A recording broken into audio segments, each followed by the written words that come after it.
Well, the date is April 2nd, and I'm recovering from basal cell carcinoma. I've had my reconstruction surgery, and what I want to show you is a few things I filmed like right after. I want to show you the wound after I had Mohs surgery, which is surgery named after Dr. Frederick Mohs.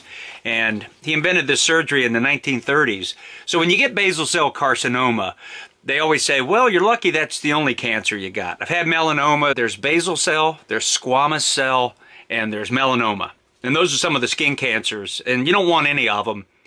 But basal cell is not deadly unless you just never get it fixed, because what it's basically doing is kind of eating your skin away little by little. So what looks like a little thing on the top is bigger underneath. So Mohs surgery is this technique where they go in and they cut the margins, and what they call are like, even though this thing was little, they want to get the margins. They cut around it and they're looking for the cancerous skin, and then they take that into a lab, check it, so that the next time they cut, like in my nostril here, they're only taking cancerous skin. So after they cut you and cut out that first cutting of skin with that margin, then they cauterize you. They kind of burn the skin around the edge, smell burning meat. You go sit in the waiting room patched up while they send that skin to the lab. So the next cutting, if they need to do one, they're only taking cancerous skin. And so it only took me 2 cuts, but still, as you'll see in this video when I show it, it's, you know, not quite the size of a dime, but pretty big hole in the side of my nose.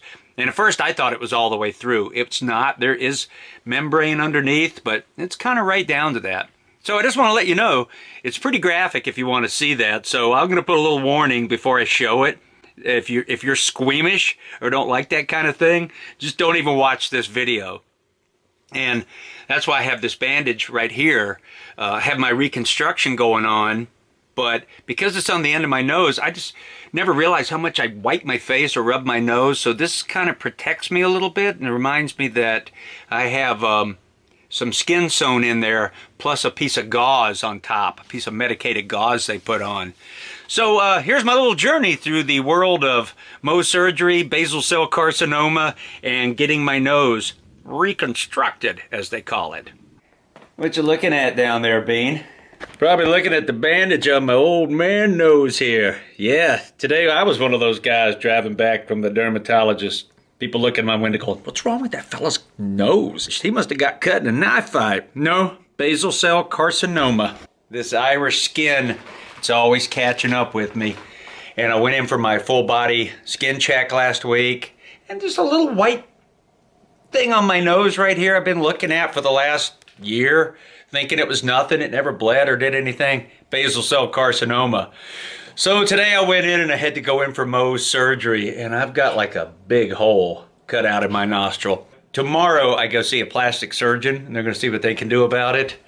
So I'm just going to put a photo in of what it looks like when they were done. And I don't know, if you're squeamish, don't look, because it's just like a big hole going through the side of my nostril. Like somebody took a 3/4 inch dowel, sharpened the edge, and just went, oh. When you're of Irish descent and you're fair-skinned and former redhead, you're first in line for skin cancer. So this year coming up now, I will even be more vigilant on putting the zinc oxide on my nose and really getting my face covered. But it could have been from sun I got as a kid living in Greece back in 1963, 64, 65, 66. The guy could have sewn it together today, but he said I would have had a little kink in my nose. So it would have looked like you were sniffing something all the time. Only if I was sniffing a peanut butter Pop-Tart.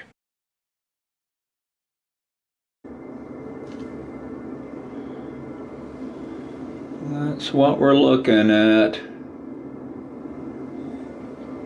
Weird.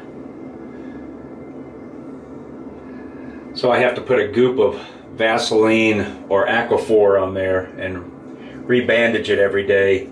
That's what I have to do until I get my plastic surgery this coming Wednesday, where they're going to take some meat from by my ear here or behind it and sew it into that hole and patch me up and then I heal. Woo buddy. Alright, this is the day after my reconstruction surgery, so This is what it looks like. It's kind of weird. They filled it in. There's a little piece of gauze on the outside. So what I do now is just throw a little Band-Aid over it. And I got to tell you, it really didn't hurt that much after the surgery and last night. They said it would hurt a little bit more right here where this is where they cut the skin. I haven't seen it yet. I can't take this off for a week and put it here. So they took it in front of my ear because it matches my nose the most. And those of you that are curious, I am building a control line Pathfinder. It's an airplane that looks a little something like that. And step by step, working on my wing. Right now I'm gluing down some trailing edge. Me and Bing say, "Woo, buddy, I'll secure in Sector 7.